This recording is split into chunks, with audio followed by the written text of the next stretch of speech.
అనంతపురం జిల్లాలోని ఆదర్శ గ్రామంగా నేమకాలను తీర్చిదిద్దుతానని ప్రభుత్వ విప్ రాయదుర్గం ఎమ్మెల్యే కాలువ శ్రీనివాసులు అన్నారు.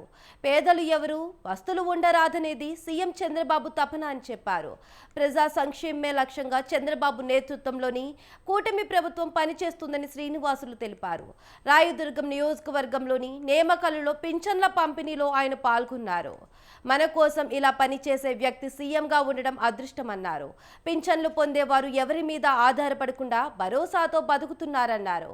ఈసారి 1వ తేదీ కంటే ముందే ప్రజల ముంగిటికే వెళ్లి పింఛన్లు అందించడంపై హర్షం వ్యక్తం చేశారు. పెన్షన్గా సామాజిక పెన్షన్ల పంపిణీ ఒక యజ్ఞం లాగా ఆంధ్రప్రదేశ్ రాష్ట్రంలో నారా చంద్రబాబు నాయుడు గారి నాయకత్వంలో జరుగుతా ఉంది. ఈ నెల 31వ తేదీనే అంటే ఈ రోజే రాష్ట్ర వ్యాప్తంగా అర్హులైన అందరికీ పెన్షన్లను పంపిణీ చేస్తా ఉన్నాం.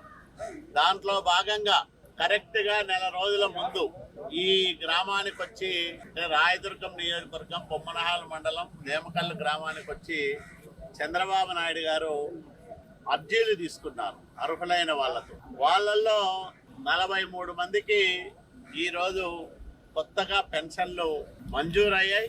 కొత్తగా మంజూరైన పెన్షన్లను లబ్ధిదారుల ఇళ్ల వద్దకు వెళ్ళి ఈరోజు మేము పంపిణీ చేయడం చాలా